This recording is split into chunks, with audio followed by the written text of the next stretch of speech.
Hello বন্ধুরা, কেমন আছো সবাই? এখনো অবধি আর্টিফিশিয়াল ইন্টেলিজেন্স বা এআই নিয়ে যে সমস্ত সিনেমাগুলো তৈরি করা হয়েছে, সেখানে বেশিরভাগ ক্ষেত্রেই বেশ কিছু আধুনিক বুদ্ধিসম্পন্ন রোবট সম্পূর্ণ মানবজাতিকে ধ্বংস করেই পুরো পৃথিবীটাকে নিজেদের দখলে নেওয়ার চেষ্টা করে। কিন্তু আমাদের আজকের গল্পটা বাকি আর ৫টা এআই মুভির থেকে একদমই আলাদা। এই পুরো গল্পটাই এমন একটা এআই রোবটকে নিয়ে, যাকে নিজের জীবন বাঁচানোর জন্যই মানুষের হাত থেকে পালিয়ে বেড়াতে হচ্ছে। এই ইউনিক কাহিনী থেকে তৈরি আমাদের আজকের সিনেমার নাম কম্প্যানিয়ন। ২০২৫ সালে মুক্তি পাওয়া এই সিনেমার আইএমডিবি রেটিং 7.1। তো গল্পের শুরুতেই আমরা আইরিস নামের এই মেয়েটা আর তার বয়ফ্রেন্ড জশকে দেখতে পাই। আজ থেকে বেশ কিছু মাস আগে একটা গ্রসারি স্টোরে ওদের দুজনের প্রথম দেখা হয়েছিল। আর প্রথমবার দেখার পরেই ওরা দুজন একে অপরকে খুবই ভালোবেসে ফেলে। এখন ওরা দুজন মিলে একসাথে জশের একটা বন্ধুর বাগান বাড়িতে পার্টি করার জন্য যাচ্ছিল। দেখা যায় সেই বাড়িটা পুরোপুরি শহরের বাইরে একটা জঙ্গলের মধ্যে ছিল। এখন ওই বাড়িতে ঢোকার পর দেখা যায় সেখানে জশ আর আইরিস ছাড়া আরও ৪ জন মানুষ ছিল, যাদের মধ্যে থেকে এই লোকটার নাম ছিল সার্গি, যে এই পুরো বাড়িটার মালিক ছিল। আর ও খুবই ধনী একজন ব্যবসায়ী ছিল। এই মেয়েটার নাম হলো ক্যাট, আর এ হলো সার্গির গার্লফ্রেন্ড। আর অন্যদিকে ছিল ইলাই আর প্যাট্রিক নামের এই দুজন। ওরা একটা গে কাপল ছিল, আর ওরা একে অপরকে খুবই ভালোবাসত। এর কিছুক্ষণ পর ওরা সবাই একসাথে বসে গল্প করতে শুরু করে। এখানেই ক্যাটের সাথে কথা বলার পর আইরিস জানতে পারে সার্গি একজন বিবাহিত পুরুষ, আর ওর একটা পরিবার আছে। কিন্তু এসব কিছু জানার পরেও ক্যাট সার্গির গার্লফ্রেন্ড হয়েই ওর সাথে আছে। এই কথা শুনে আইরিস খুবই অবাক হয়ে গিয়ে প্রশ্ন করে, তাহলে সার্গি কি তোমাকে ভালোবাসে না? ক্যাট বলে, ভালোবাসা তো অনেক দূরের কথা, সার্গি তো আমাকে মানুষ বলেও মনে করে না। ও শুধু আমাকে নিজের সাথে রেখেছে আমাকে ব্যবহার করার জন্য। আমি ওর কাছে ওর গাড়ি আর ওর মোবাইলের মতনই একটা প্রোডাক্ট মাত্র। ওর যখনই মন চাইবে ও আমাকে ছেড়ে দিয়ে চলে যাবে। এই কথাগুলো শুনে আইরিস খুবই অবাক হয়ে যায়। এরপর রাতের বেলায় ওরা সবাই নাচ গান আর ড্রিঙ্ক করে পার্টি করতে শুরু করে। আর সেখানে ওরা নিজেদের মধ্যে অনেক মজা আর আনন্দ করে। পরের দিন সকালে ঘুম থেকে উঠে আইরিস জশকে বলে, চলো না আমরা দুজন একসাথে এই বাড়ির আশেপাশের জায়গা থেকে একটু ঘুরে আসি। যেটা শুনে জশ বলে, আমার শরীরটা একটু খারাপ লাগছে, আর এখনও আমার ফ্রেশ হতে একটু সময় লাগবে। তাই এখন তুমি এই বাড়ির পিছনে থাকা লেকের ধারে গিয়ে আমার জন্য অপেক্ষা করো, আমি আর কিছুক্ষণের মধ্যে সেখানে চলে আসছি। এই কথা শুনে আইরিস এখন একা একাই ওই লেকের ধারে গিয়ে জশের জন্য অপেক্ষা করতে শুরু করে। কিন্তু সেখানে যাওয়ার পর ও লক্ষ্য করে ওর পকেটের মধ্যে একটা চাকু রয়েছে, যেটা দেখে ও খুবই অবাক হয়ে যায়। ও বুঝতে পারছিল না এই চাকুটা ওর পকেটে এলো কিভাবে। আর এখানে ও কিছু বুঝে ওঠার আগেই সার্গিও ওর পিছন পিছন ওই লেকের ধারে চলে আসে। এখন সার্গিকে দেখে আইরিস তাড়াতাড়ি করে ওই চাকুটাকে নিজের পকেটের মধ্যে ঢুকিয়ে ওখান থেকে ঘরে ফিরে যাওয়ার চেষ্টা করে। কিন্তু সার্গি ওকে আটকে দিয়ে ওর সাথে গল্প করতে করতে হঠাৎ করেই ওর সাথে অসভ্যতামি করতে শুরু করে। এটা দেখে আইরিস ওকে আটকানোর অনেক চেষ্টা করে, কিন্তু সার্গি ওর কোনো কথা শুনতে রাজি না হলে ও শেষ অবধি সার্গির মাথায় একটা কাঁচের বোতল দিয়ে আঘাত করে ওকে মাটিতে ফেলে দেয়। এই ঘটনায় সার্গি খুবই রেগে গিয়ে আইরিসকে মাটিতে ফেলে ওর গলা টিপে ওকে মেরে ফেলার চেষ্টা করে। এখন এই অবস্থায় নিজেকে বাঁচানোর জন্য আইরিস নিজের পকেট থেকে সেই চাকুটা বের করে সেটাকে সরাসরি সার্গির গলায় ঢুকিয়ে ওকে মেরে ফেলে। এরপর আইরিস পুরো শরীরে রক্তমাখা অবস্থায় ঘরে ঢুকে বাকি সবাইকে এই ঘটনাটা জানিয়ে দেয়। প্রথমের দিকে এই অবস্থায় দেখে বাকি সবাই খুবই অবাক হয়ে যায়। তখন আইরিস বলে, সার্গি আমার সঙ্গে অসভ্যতামি করছিল, তাই আমি নিজের আত্মরক্ষার জন্য বাধ্য হয়ে ওকে মেরে ফেলেছি। এরপর ও কাঁদতে কাঁদতে জশকে বলে, আমার মনে হয়েছিল আমি মারা গেলে তোমাকে আর কখনোই দেখতে পাবো না, আর সেই ভয় থেকেই আমি ভুল করে ওকে মেরে ফেলেছি। এই কথা বলেই ও জোরে জোরে কাঁদতে শুরু করে। তখনই জশ ওর চোখের দিকে তাকিয়ে বলে, আইরিস গো টু স্লিপ। আর এই কথাটা শোনার সাথে সাথেই আইরিস একটা রোবটের মতন বন্ধ হয়ে গিয়ে ওখানে নিস্তেজ হয়ে পড়ে। এরপর জশ আর বাকি সবাই মিলে একটা চেয়ারের সাথে আইরিসের হাত পা বেঁধে ওকে বন্দি বানিয়ে রাখে। আর এখান থেকেই আমরা জানতে পারি আইরিস আসলে খুবই আধুনিক একটা রোবট ছিল। আর আইরিসের মতন এই রোবটদেরকে কম্প্যানিয়ন বলা হয়। আর এই কম্প্যানিয়ন রোবটদের কাজ হলো মানুষের সঙ্গী হয়ে তাদের একাকিত্ব দূর করা। আর সবচেয়ে মজার ব্যাপার হলো এই রোবটরা জানতো না যে তারা আসলে রোবট। ওরা নিজেদেরকে একটা আসল মানুষ মনে করত। আর ওরা আসল মানুষের মতনই চিন্তা ভাবনা করা, কথা বলা, সমস্ত কাজ করা, এমনকি রান্নাবান্না করা সবকিছুই করতে পারত। এইরকম প্রত্যেকটা রোবটদের একটা করে মালিক থাকে, যাদেরকে ইউজার বলা হয়। আর চালু হওয়ার পর থেকে এই রোবটরা তাদের মালিক বা তাদের ইউজারকেই ভালোবাসতে শুরু করবে। এই রোবটদের মধ্যে তাদের ছোটবেলা থেকে এখনো অবধি এই বয়সের সমস্ত রকম নকল স্মৃতি ইনসার্ট করা থাকে। আর ওদের অতীতের সেই সমস্ত নকল স্মৃতির সাহায্যে ওরা কখনোই বুঝতে পারে না ওরা একটা রোবট। এই রোবটগুলো একটা অ্যাপের সাহায্যে তাদের ইউজারের ফোনের সাথে কানেক্টেড থাকে, আর সেই ফোনের সাহায্যে এদেরকে খুব সহজেই নিয়ন্ত্রণ করা যায়। সেই ফোনের সাহায্যে এদেরকে দিয়ে পৃথিবীর যে কোনো ভাষা বলানো যেতে পারে, এদের চোখের রং বদল করা যেতে পারে, এমনকি এদের বুদ্ধির লেভেলেও কম বেশি করা যেতে পারে। আর সবচেয়ে বড় কথা হলো এই রোবটদের মধ্যে একটা সেফটি ফিচার আছে, যেটার সাহায্যে এরা কখনোই কোনো মানুষ বা কোনো জন্তুর ক্ষতি করতে পারবে না। আর সেজন্যই এখন প্রশ্ন হলো আইরিস এই খুনটা করলো কিভাবে। এখন আইরিসের হাত পা বাঁধার পর যশ আর বাকি সবাই মিলে ঠিক করে নেয় ওরা এখনই পুলিশ ডেকে তাদেরকে এই ব্যাপারে সবকিছু জানিয়ে দেবে। কিন্তু তখন যশ বলে, পুলিশ আসার আগে আমি শেষবারের মতন একবার আইরিসের সাথে কথা বলতে চাই। এই কথা বলেই ও আবার আইরিসকে চালু করে। চালু হওয়ার সাথে সাথেই আইরিস একটু ভয় পেয়ে যায়। ও বলে, আমি তো এখনই তোমার সাথে কথা বলছিলাম, তাহলে এসব কিছুর মধ্যে তোমরা আমাকে এই চেয়ারের সাথে বাঁধলে কিভাবে। আসলে আইরিসকে বন্ধ করার পর আইরিসের মেমোরি সেই জায়গাতেই পজ হয়ে গেছিল, আর এখন ওকে চালু করার পর ওর মেমোরিটা আবার সেই জায়গা থেকেই চালু হয়। এখন যশ ওকে ওর ব্যাপারে সমস্ত সত্যি কথা জানিয়ে দেয়, যেটা শুনে প্রথমের দিকে তো আইরিস কোনোভাবেই কোনো কিছু বিশ্বাস করতে চাইছিল না। কিন্তু পরে যশ নিজের মোবাইলের সাহায্যে ওর বেশ কিছু কন্ট্রোল চেঞ্জ করে আইরিসকে ওর রোবট হওয়ার প্রমাণটা দিয়ে দেয়। তখন আইরিস বলে, কিন্তু আমার তো সবকিছু মনে আছে, আমার কবে তোমার সাথে দেখা হয়েছিল, আমি ছোটবেলায় কোন স্কুলে পড়াশোনা করেছি, আমার বন্ধু বান্ধব কারা ছিল, এমনকি আমি তো দুবার বিদেশে ঘুরতেও গেছি, আর আমার সে সবকিছুই মনে আছে।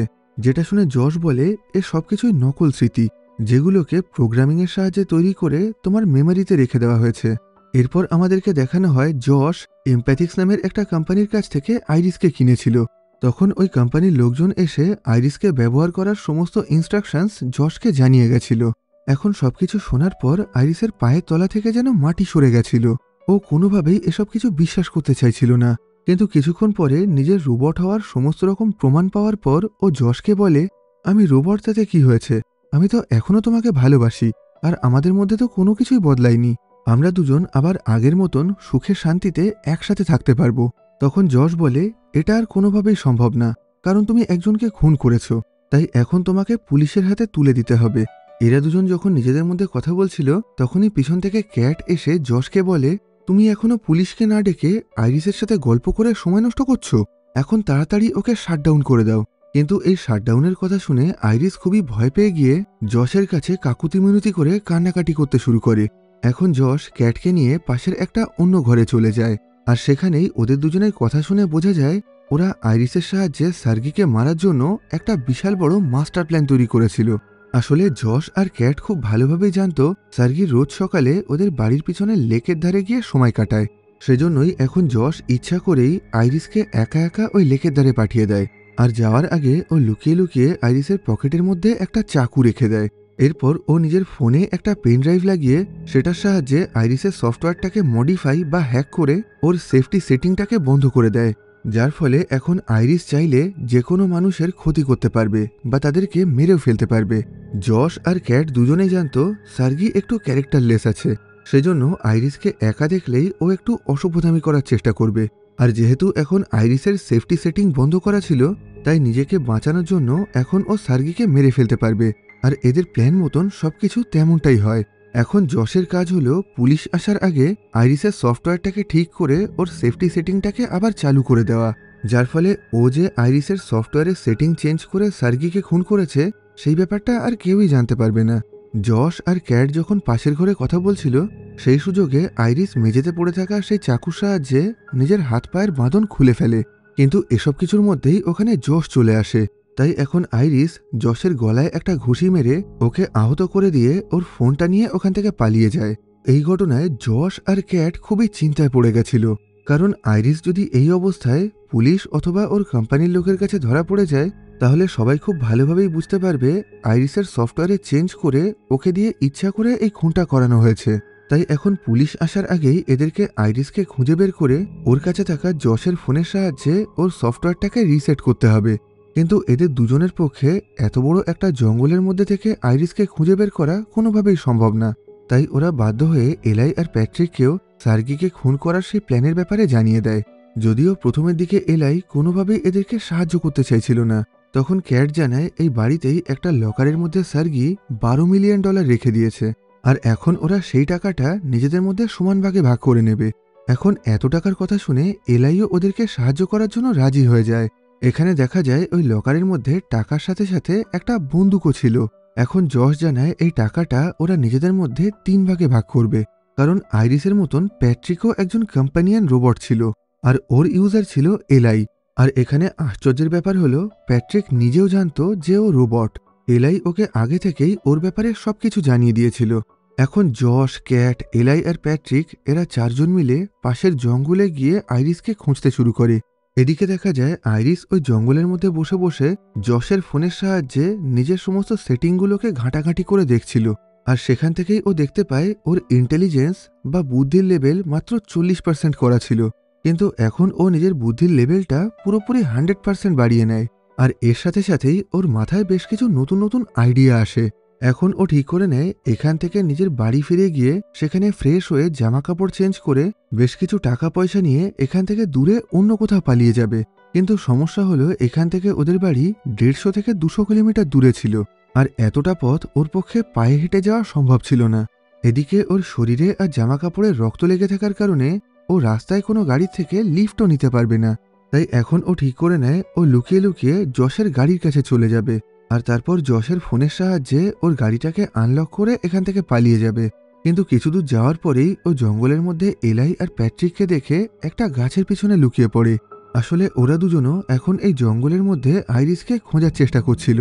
এখন আইরিস পাশের থেকে লুকিয়ে লুকিয়ে ওদের কথাগুলো শুনতে পাচ্ছিল, আর সেখান থেকেই ও যশ আর ক্যাটের এই প্ল্যান সম্পর্কে জানতে পারে যে কিভাবে ওরা আইরিসের সফটওয়্যারে বেশ কিছু চেঞ্জ করে ওকে দিয়েই এই খুনটা করিয়েছে। আইরিস যখন গাছের পিছনে লুকিয়েছিল তখনই হঠাৎ করে ওর কাছে থাকা যশের ফোনটা বেজে ওঠে। যে আওয়াজ শুনে এলাই ওকে গুলি করে ওকে মেরে ফেলার চেষ্টা করে, কিন্তু আইরিস কোনো রকমে ওখান থেকে ছুটে পালাতে শুরু করে। কিন্তু বেশ কিছু দূর পালানোর পর এলাই ওকে ধরে ফেলে। আর এখন ওদের দুজনের হাতাহাতিতে আইরিস নিজেকে বাঁচানোর জন্য এলাইকেও গুলি করে মেরে ফেলে। এদিকে এই গুলির আওয়াজ শুনে যশ, ক্যাট আর প্যাট্রিকও ওদের দিকে এগিয়ে আসতে শুরু করে, কিন্তু ততক্ষণে আইরিস ওখান থেকে পালিয়ে যশের গাড়িতে উঠে পড়ে আর ভিতর থেকে দরজা লক করে দেয়। কিন্তু সমস্যা হলো যশের এই গাড়িটাও খুবই আধুনিক ছিল, আর যশের ভয়েস কমান্ড ছাড়া এটাকে কোনোভাবেই চালু করা যাবে না। এখন আইরিস যশের মোবাইলে নিজের সফটওয়্যারের সেটিং চেঞ্জ করে নিজের ভয়েসটাকে একদম যশের মতন করার চেষ্টা করে। এদিকে দেখা যায় আইরিসের পিছন পিছন যশও ওখানে চলে এসেছে। এখন ও বারবার আইরিসকে ওর গাড়ির দরজাটা খুলতে বলে, কিন্তু আইরিস ওর কোনো কথাই শুনতে চাইছিল না, যে কারণে যশ পাশে পড়ে থাকা একটা পাথরের সাহায্যে ওর গাড়ির কাঁচ ভেঙে ভিতরে ঢোকার চেষ্টা করে। কিন্তু ততক্ষণে আইরিস কোনো রকমে যশের গলা নকল করে ওর গাড়ি নিয়ে ওখান থেকে পালিয়ে যেতে শুরু করে। যাওয়ার সময় ওই গাড়িটা যশের পায়ের ওপরে উঠে যায়, যে কারণে ও খুবই গুরুতরভাবে আহত হয়ে গেছিল। এখন আইরিস মনে করেছিল ও হয়তো খুব সহজেই বাড়ি চলে যেতে পারবে, কিন্তু কিছু দূর যাওয়ার পরেই ওর গাড়িটা হঠাৎ করেই রাস্তার ধারে দাঁড়িয়ে পুরোপুরি বন্ধ হয়ে যায়। আসলে যশ এখন পুলিশের কাছে কল করে নিজের এই গাড়িটা চুরি হয়ে যাওয়ার কমপ্লেন করেছিল, সেজন্যই এখন পুলিশের তরফ থেকে ওর গাড়িটাকে পুরোপুরি বন্ধ করে দেওয়া হয়। এসব কিছুর মধ্যেই যশ আইরিসকে কল করে বলে, আমি তোমার সাথে যা কিছু করেছি তার জন্য আমি ক্ষমা চাইছি, তুমি আবার আমার কাছে ফিরে এসো, আমরা দুজন মিলে সবকিছু ঠিক করে নেব, আর তারপর আবার আগের মতন দুজন মিলে একসাথে খুবই ভালো থাকব। কিন্তু আইরিস এখন খুব সহজেই ওর এই মিথ্যে কথাগুলোকে বুঝতে পারে, কারণ ও নিজের বুদ্ধির লেভেলটাকে পুরোপুরি 100% করে নিয়েছিল। এখন ও যশকে জানিয়ে দেয় ও আর কোনোভাবেই যশের কাছে ফিরে যাবে না, আর এটা বলেই ও যশের সাথে ব্রেকআপ করে নেয়। কিন্তু যশ কোনোভাবেই হার মানতে চাইছিল না। ও আবার জঙ্গলের মধ্যে এলাইয়ের মৃতদেহের কাছে ফিরে যায়।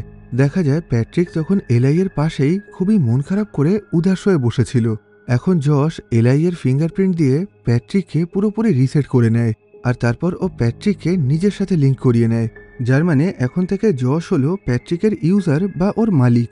এখন থেকে প্যাট্রিক এলাইয়ের সমস্ত স্মৃতি ভুলে গিয়ে যশের আদেশ মেনে চলবে। এখন যশ এলাইয়ের ফোনের সাহায্যে প্যাট্রিকের সফটওয়্যারটাকেও মডিফাই করে দেয়, আর এখন ও প্যাট্রিকের অ্যাগ্রেশন লেভেল মানে ওর রাগ পুরোপুরি 100% বাড়িয়ে দেয়। আর এরপর ও প্যাট্রিককে আদেশ দেয় আইরিসকে ধরে আনার জন্য।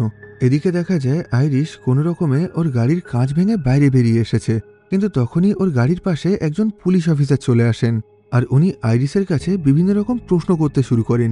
এই যেমন ও জঙ্গলের মধ্যে একা একা দাঁড়িয়ে দাঁড়িয়ে কি করছে, বা ওর জামা কাপড়ে রক্তের দাগ লাগলো কিভাবে, এই সব কিছু। কিন্তু এখন সমস্যা হলো, আইরিস যেহেতু একজন রোবট, তাই ও কোনোভাবেই মিথ্যে কথা বলতে পারে না।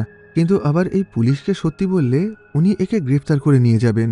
তাই এখন ও খুবই চালাকির সাথে যশের ফোনের সাহায্যে নিজের ভাষা বদলিয়ে জার্মানি করে নেয়।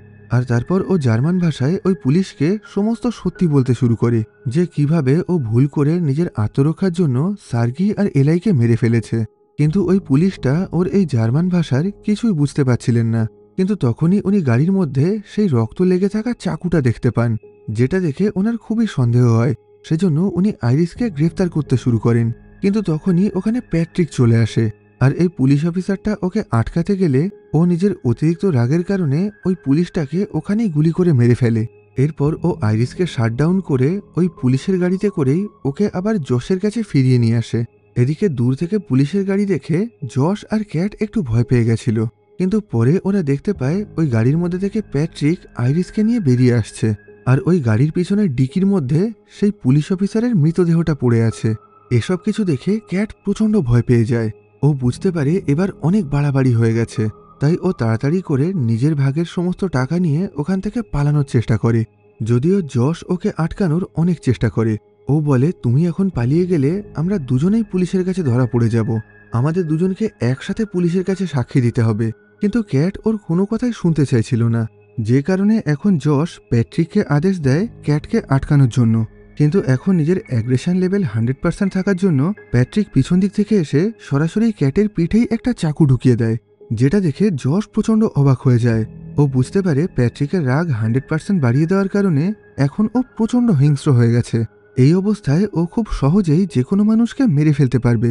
এসব কথা ভাবতে ভাবতে ক্যাটও ওর চোখের সামনে খুবই কষ্ট পেয়ে মারা যায়। কিন্তু এত কিছুর পরেও যশের লোভ একটুও কমে না। এখন ও আইরিসকে আবার চালু করে ওর সাথে কথা বলতে শুরু করে। যশ বলে, তুমি যখন বন্ধ হয়েছিলে তখন আমি প্যাট্রিককেও নিজের দলে করে নিয়েছি, এমনকি তোমার কারণেই একটু আগে ক্যাটও মারা গেছে। আর এরপর এখানে ঘটে যাওয়া সমস্ত ঘটনার জন্য ও আইরিসের ওপরে দোষ দিতে শুরু করে। যেটা শুনে আইরিস বলে, আমি তোমাদের সমস্ত প্ল্যান সম্পর্কে জানতে পেরেছি, কিভাবে তোমরা আমার হাত দিয়ে সার্গিকে খুন করিয়ে ওর টাকা পয়সা নিতে চেয়েছিলে। তাই এখানে এই সমস্ত মানুষগুলো মারা যাওয়ার জন্য আর সমস্ত ঘটনার জন্য তুমি দায়ী। আর আজকে তুমি এখান থেকে যত টাকাই চুরি করো না কেন, আসল সত্যিটা হলো তুমি একজন দুর্বল আর হেরে যাওয়া মানুষ, যে নিজের জীবনে নিজের ক্ষমতায় কখনো কিছুই করে উঠতে পারিনি। তুমি খুবই দুর্বল, কিন্তু তা সত্ত্বেও তুমি সবসময় সবকিছু নিয়ন্ত্রণ করতে চাও। তুমি চাও সবকিছু যেন তোমার ইচ্ছা মতন হয়, আর সবাই যেন তোমার আদেশ মেনে চলে। এই কথা শুনে যশের ইগো হার্ট হয়ে যায়। ও বলে, তোমার বুদ্ধি অনেক বেড়ে গেছে তাই না? এই কথা বলেই ও নিজের ফোন থেকে আইরিসের ইন্টেলিজেন্ট লেভেল বা ওর বুদ্ধি লেভেল কমিয়ে পুরোপুরি 0 করে দেয়। আর এরপর ও আইরিসকে সামনে টেবিলের ওপরে থাকা একটা জ্বলন্ত মোমবাতির ওপরে নিজের হাত রাখতে বলে। আর যশের আদেশ মতন আইরিসও এখন ঠিক তেমনটাই করে। যদিও এই আগুনে ওর হাত পুড়ে যাওয়ার কারণে ও প্রচণ্ড কষ্ট পাচ্ছিল, কিন্তু ওর বুদ্ধির লেভেল 0 হয়ে যাওয়ার কারণে ও নিজের থেকে নিজের হাতটাকে সরাতেও পারছিল না। এইভাবে কিছুক্ষণের মধ্যেই আইরিসের হাতে থাকা নকল চামড়ায় আগুন ধরে যায়, কিন্তু শেষ মুহূর্তে প্যাট্রিক সেটাতে জল ঢেলে ওর হাতের আগুনটা নিভিয়ে দেয়। এরপর যশ আইরিসের হাতে একটা বন্দুক দিয়ে ওকে নিজের মাথায় গুলি করে নিজেকেই মেরে ফেলতে বলে। যদিও আইরিস কোনোভাবেই এই কাজটা করতে চাইছিল না, ও আরও বাঁচতে চাইছিল, কিন্তু এখন ওর আর কোনো রকম ডিসিশন নেওয়ার ক্ষমতা ছিল না। তাই যশের কথা শুনেই ও নিজের মাথায় গুলি করেই নিজেকে শেষ করে দেয়। এরপর যশ তাড়াতাড়ি আইরিসের কোম্পানিতে কল করে সেখান থেকে বেশ কিছু লোককে এখানে ডেকে আনে। আর তারা আসার পর যশ ওদেরকে জানায় আইরিস নিজে থেকেই সার্গি, ক্যাট আর এলাইকে মেরে ফেলেছে। আর তারপর ও নিজেই নিজের মাথায় গুলি করে আত্মহত্যা করেছে। আর নিজের এই কথায় সাক্ষী দেওয়ার জন্য ও প্যাট্রিককেও সকালে মারা যাওয়া সেই পুলিশের ইউনিফর্ম পরিয়ে দেয়। আর ওকে একটা নকল পুলিশ সাজিয়ে ওকে দিয়েও ওই কোম্পানির লোকদের কাছে মিথ্যে সাক্ষী দেওয়ায়। এখন সবকিছু শোনার পর ওই কোম্পানির লোকেরা বলে, হয়তো আইরিসের সফটওয়্যারে কোনো সমস্যা হয়েছিল, যে কারণে ও এই কাজটা করেছে। আর এটা বলেই ওরা আইরিসকে নিজেদের সাথে নিয়ে যেতে শুরু করে।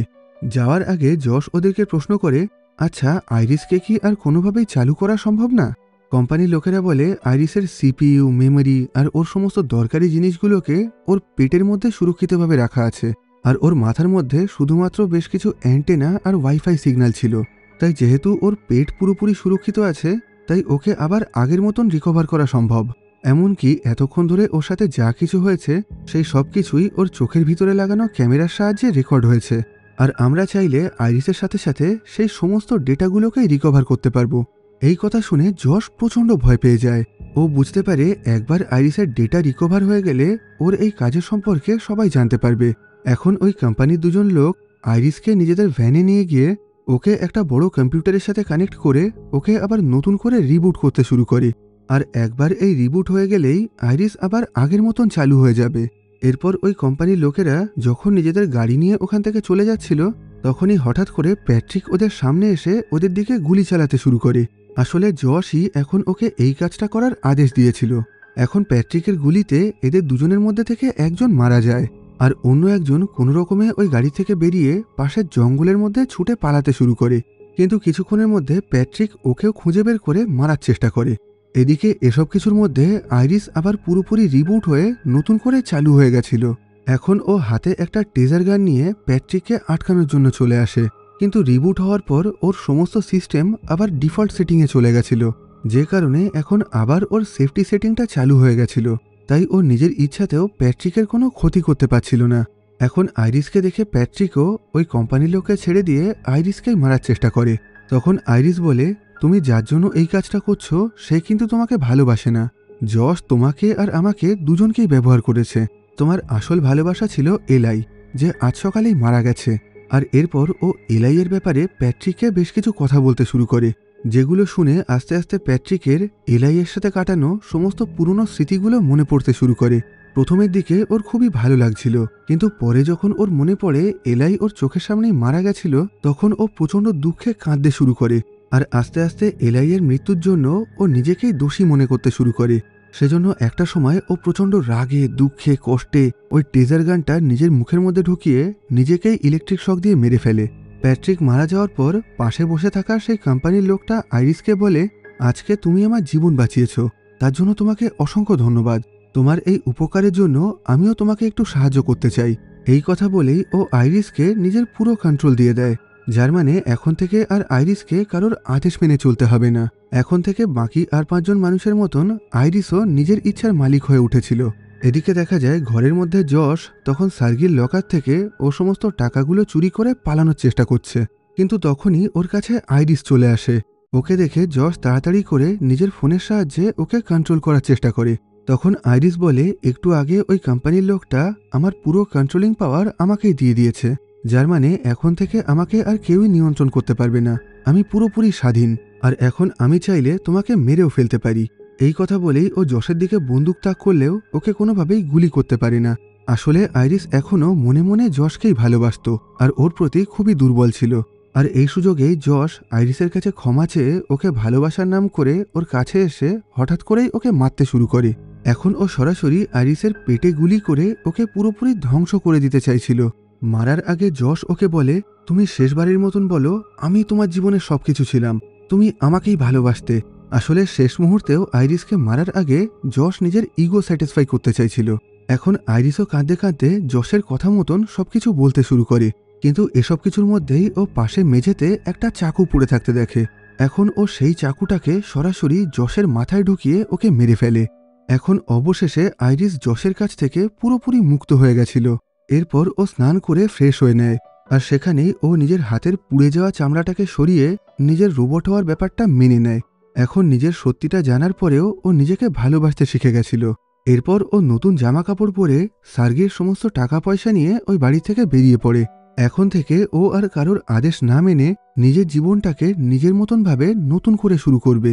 আর এখানেই এই সিনেমার গল্পটা শেষ হয়।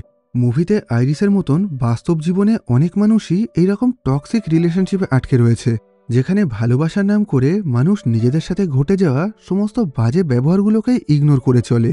আর এই বাজে ব্যবহারগুলো ছেলে অথবা মেয়ে যে কোনো কারোর দিক দিয়েই হতে পারে, কিন্তু শেষ অবধি নিজের সমস্ত দুর্বলতা মেনে নিয়ে নিজেকে ভালোবেসে সবাইকেই এই টক্সিক রিলেশনশিপ থেকে বেরিয়ে আসতে হয়, যেমনটা শেষ অবধি আইরিস করেছিল। ও যখন জানতে পারে ও একজন রোবট, তারপরে ও নিজেকে ভালোবেসে নিজের জীবনটাকে আরও একবার নতুন করে শুরু করে। এই মুভির মধ্যে এইরকমই আরও অনেক হিডেন মিনিং আর মেসেজ আছে, যেগুলোর সবকটাকে এক্সপ্লেন করতে গেলে এই ভিডিওটা অনেক বড় হয়ে যাবে। তাই আজকের মতন এই ভিডিওটাকে এখানেই শেষ করছি।